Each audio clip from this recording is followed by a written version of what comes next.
Jadi puncaknya ikhlas adalah mengikhlaskan rasa ikhlas itu sendiri. Karena kalau tidak, ikhlas dan rasa ikhlas ini bisa menggelincirkanmu pada sifat ujub dan sifat takabur.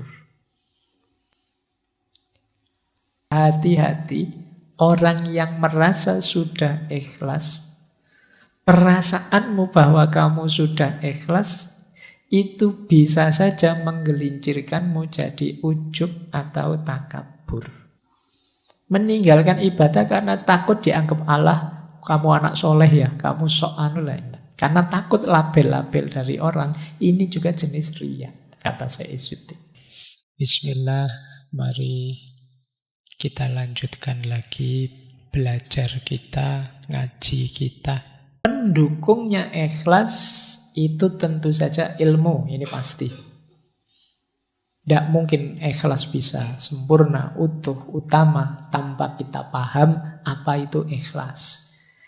Malam ini sedikit-sedikit kita belajar tentang ikhlas, itu paling tidak kan kita sekarang tahu bagaimana cara kita ikhlas. Maka ilmu jadi kunci.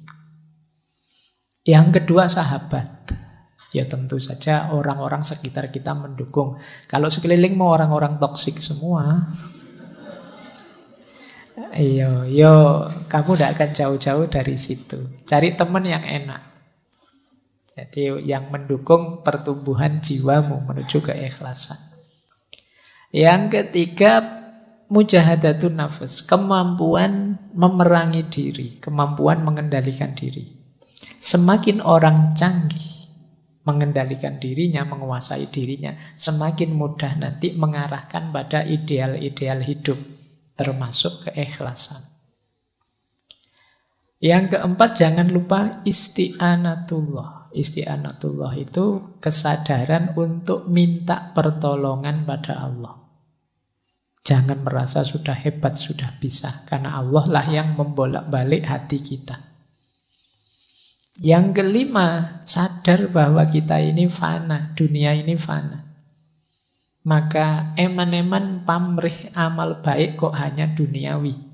Eman-eman pamrih amal baik kok hanya sukses sekarang. Hidup hari ini itu tidak segalanya. Jadi yang lebih hakiki besok setelah hidup hari ini. Nah, kesadaran ini akan memudahkan kita untuk ikhlas. Penghalangnya ikhlas tentu saja ada riya. Tadi dijelaskan ujub, merasa sombong, merasa besar, takabur, sombong, hasud. Selama masih ada kedengkian pada siapapun, sulit kalian ikhlas. Karena orang hasud itu targetnya bukan Allah, tapi hancurnya orang yang dia benci. Jadi ini hati-hati, karena hasud itu kalian ingin orang yang kalian benci hancur, kalian tidak sadar sebenarnya engkau sendirilah yang hancur. Karena kedengkianmu, kedengkian itu merusak dirimu. Makanya di surat Al-Falaq itu secara khusus kita diminta berdoa, berlindung dari orang-orang yang hasud. Wa min syarri hasidin idza hasad. Karena orang hasud itu bisa melakukan apapun yang merusak, bahkan merusak dirinya sendiri tidak masalah, asal orang yang dia hasudi juga rusak. Nah, ini merusak keikhlasan. Peradaban hari ini kan antara lain diwarnai follower dan hater. Nah, boleh kamu tidak suka, boleh kamu tidak cocok, tidak setuju dengan sesuatu, tapi semoga tidak nyampe pada level hasud ini. Kebencianmu membuat cita-cita hidupmu hanya kehancuran yang kamu benci. Dan yang terakhir, munafik. Munafik ini orang yang antara ideal dan realitasnya tidak nyambung. Tentu saja tidak mungkin bisa ikhlas orang yang munafik. Jadi ini pendukung dan penghalangnya. Saya lanjutkan. Nah, riya adalah bukti kita belum ikhlas. Nanti di kitab-kitab tentang ikhlas selalu dikaitkan dengan riya. Riya ini antitesisnya. Orang yang belum ikhlas berarti dia masih riya. Cirinya 4, kata Sayyidina Ali. Yang pertama apa? Males kalau sendirian. rajin jika banyak orang, tambah rajin kalau dipuji, males kalau sudah dicela, dikritik. Nah, ini kalian coba ya introspeksi ya. Kebaikan apa yang sudah kalian lakukan selama ini, ada ciri itu enggak? Kalau sendirian ogah-ogahan, begitu banyak orang kelihatan rajin. Kalau sholat sendiri 2 menit, kalau ngimami orang banyak bisa 8-10 menit. Nah, itu alamat ada unsur pamernya. Tambah rajin kalau dipuji, wah sampean kalau ngimami suaranya indah sekali. Wah besok tambah panjang suratnya. Males kalau sudah dicela. Begitu dikritik, besok disuruh ngimami, yang lain sajalah saya ada kekurangannya. Nah itu coba hati-hati dengan riya. Itu penghalang besar dari ikhlas. Ada uraian bagus dari Syekh Izzuddin Abdus Salam. Ini saya agak cepat. Tentang mengapa kok kita itu mudah riya. Kata Syekh Izzuddin, nafsu kita itu punya kesadaran bahwa semua manusia, apakah itu orang baik, orang tukang maksiat atau raja, itu kan menghormati, memuji, senang dengan orang soleh. Bahkan mereka rela mengorbankan harta dan jiwa demi mengabdi pada orang-orang soleh. Menyadari hal ini, hawa nafsu kita terus mendorong kita pura-pura jadi orang soleh. Biar dicintai, biar dihormati, biar diberi status tinggi oleh orang-orang. Jadi ini nafsu. Jadi dengan kata lain, biar perkataan kita didengar, perintah kita dipatuhi, kesalahan kita dimaafkan, kita tidak dimusuhi, kita tidak disakiti, ayo pura-pura jadi orang soleh. Akhirnya kita tidak ikhlas lagi. Wah enak ya kelihatan jadi ustadz itu, followernya banyak, nanti butuh apa-apa, followernya yang menyediakan. Nanti kalau dikritik yang lain yang jawab, dia tidak usah ngapa-ngapain. Kalau dia kemana-mana diajak foto, disalami, wah saya tak gaya kayak gitulah misalnya. Jadi kita riya itu sebenarnya karena dorongan nafsu. Kita melihat fasilitas, kita melihat status, kita melihat kenikmatan orang-orang soleh. Terus kita ingin niru luarnya saja, biar kita dianggap soleh. Nah ini kata Syekh Izzuddin, sumbernya riya itu. Kenapa sih kalau pas ngimami orang banyak kita terus suratnya panjang, biar kita dianggap orang yang hafalannya banyak, kita dianggap orang yang hafid yang luar biasa dan seterusnya. Nah, ya laki-laki tetap ikhlas hendak itu dalam batin. Ini untuk kita sendiri ya, jangan dipakai nembak orang. Dan kita itu kan sering kalau dapat gini-gini kita pakai nembak orang lain. Oke. Nah, ini saya bacakan cepat. Kita sering terjebak di sini. Termasuk riya adalah pertama apa? Agar kita tidak dicela orang. Antara lain apa? Ini termasuk riya kata Syekh Izzuddin. Pura-pura di depan karena takut dipandang rendah. Wah, ini saya harus duduk paling depan ini biar dianggap santri yang paling rajin misalnya. Kalau niatnya itu riya. Jadi atau bersedekah karena takut dianggap pelit. Berperilaku seperti orang soleh karena khawatir dianggap orang biasa. Wah saya sotakonya tak beri yang banyak biar dianggap dermawan. Nah ini karena takut dianggap pelit. Termasuk riya, kata Syekh Izzuddin, tidak berani bertanya karena takut dianggap bodoh. Saya mau tanya tapi takutlah nanti dianggap bodoh sama orang balik-balik tanya. Ini sebenarnya termasuk riya. Kamu kan berarti apa? Pura-pura pinter. Padahal yo pingin tanya, wong nggak ngerti, disuruh tanya diam saja. Ini jenis riya juga. Atau kata Syekh Izzuddin, pemuka agama yang dapat pertanyaan sulit tentang satu masalah yang dia tidak tahu, karena takut dianggap bodoh terus jawab sak bisanya sesukanya.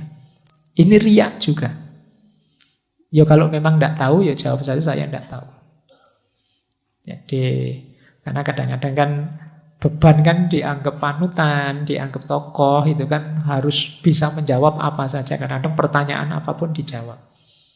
Harus kalau memang tidak tahu kita bilang tidak tahu. Dulu pernah kita mengkaji wisdomnya Imam Malik itu, karena Imam Malik itu kan pernah dari sekian puluh pertanyaan yang diajukan dijawab cuma 4. Sisanya beliau jawab ana la adri, tidak tahu saya. Oh sekarang kalau ada ustadz begitu dianggap ustadz, wah apa ustadz ditakoni kok ndak tahu terus.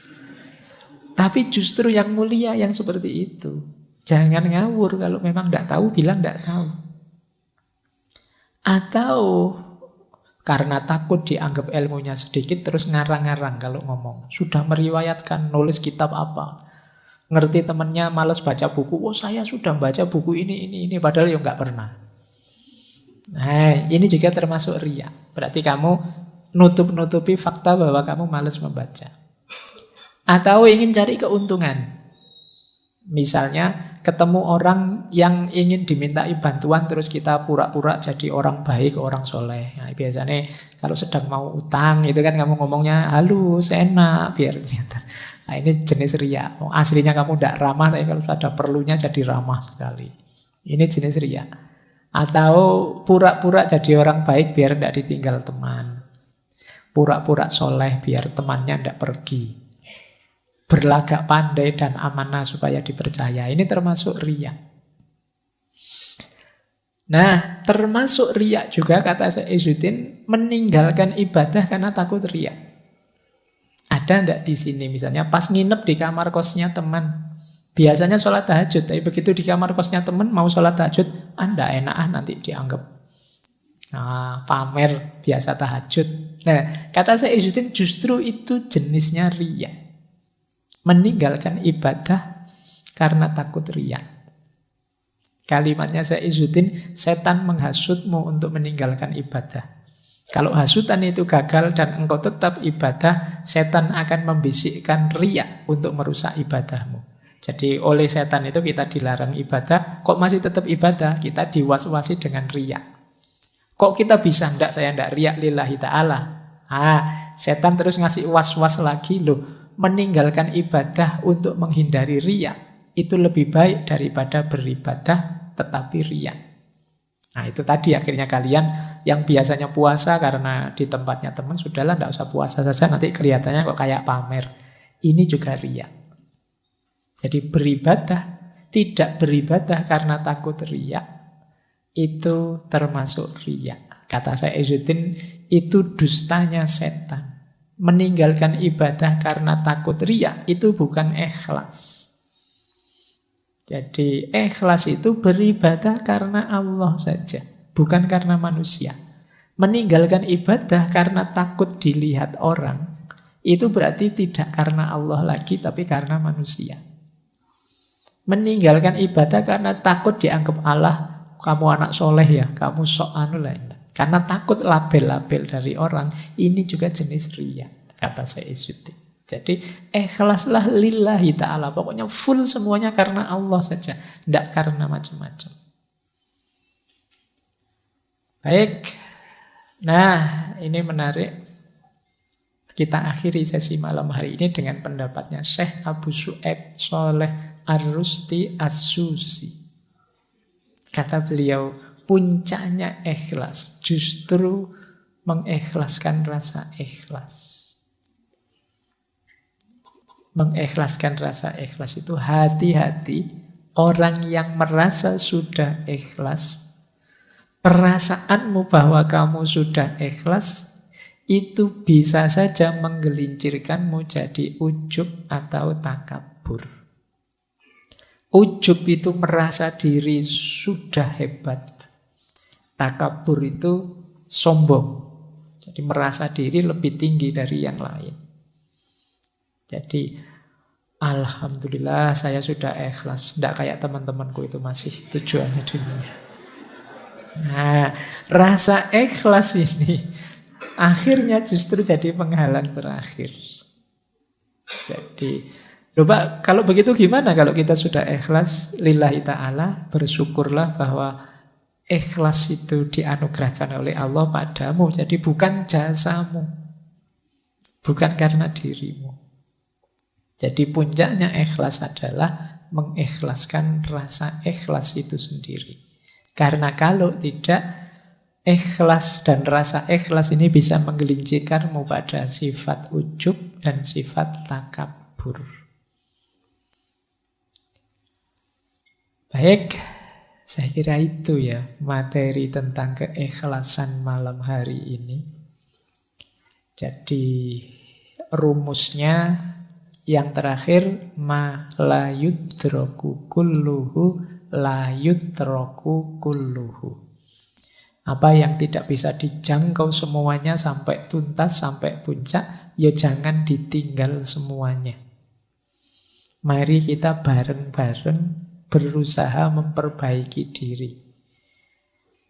Bulan ini kita membahas taubat, istiqomah, karomah, dipuncai dengan ikhlas. Ini tema-tema kunci untuk membangun kedekatan kita kepada Allah. Silahkan teman-teman jadikan dasar untuk memuhasabai diri. Aku sekarang ada di titik yang mana, bagaimana caraku meningkatkan kualitas level kedekatanku dengan Allah. Karena betapapun perjalanan hidup kita yang hakiki itu perjalanan ilaihi roji'un. Kembali lagi kepada Allah. Yang lebihnya mohon maaf. Wallahul muwaffiq. Wallahu a'lam bissawab. Wassalamualaikum warahmatullahi wabarakatuh.